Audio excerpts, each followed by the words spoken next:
all the big isms, from the mortal plane, and a breach of the inviolate wall could ultimately unleash Armageddon.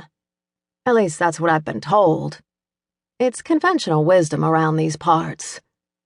Oh, and 2 weeks ago, one of the Norns laid some major soothsaying on me and informed me that someday the fate of the world might hinge on the choices I make. No pressure, right? When I asked her for advice, she told me to trust my heart.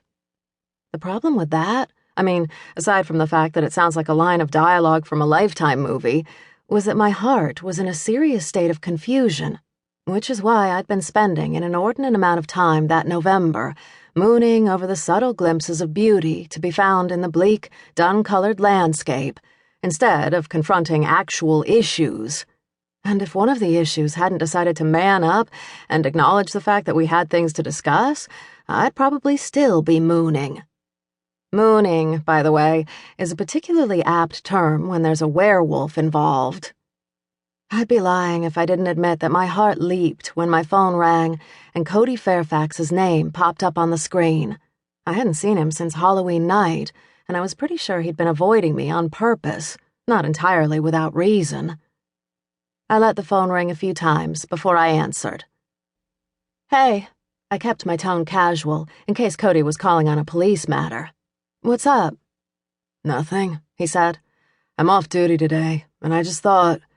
There was a long pause. We need to talk, Daisy. No kidding. It had been well over a month since we'd had what I'd categorize as earth-shattering sex. I hadn't made a secret of the fact I'd had a crush on Cody since we were kids, riding the school bus together. Cody hadn't made a secret of the fact that there was no possibility of a real relationship between us because I was an unsuitable mate for a werewolf. Kind of ironic, since he was in the eldritch closet, so to speak, but there you have it. My temper stirred, and my tail twitched. Yeah, I don't have any demonic powers, but I do have supersize emotions that occasionally cause bad things to happen, especially when I lose my temper. And I have a tail, of a more modest size.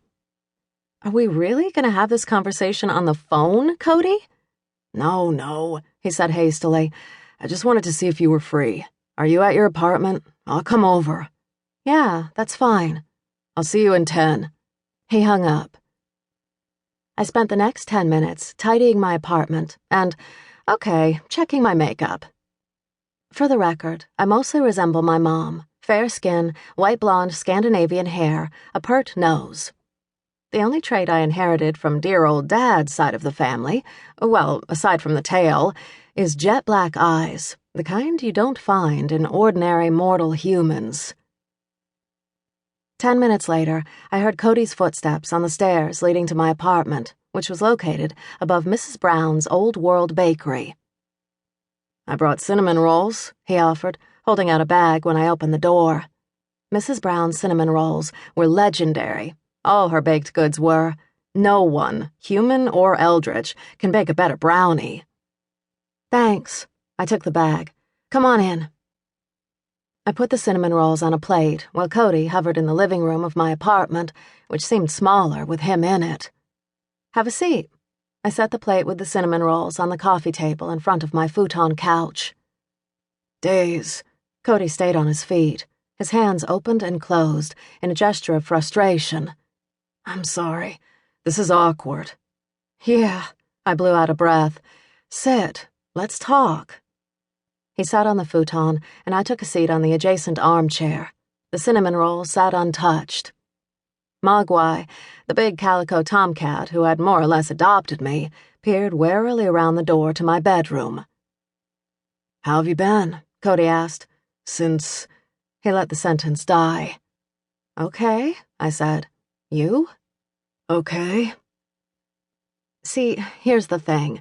I'll spare the details, but the gist of the matter is that if Cody and I hadn't hooked up that first time, which was, by the way, completely spontaneous and unexpected, it's possible that we would have found the tall man's stolen remains, or at least Cody, with his werewolf keen olfactory sense, would have.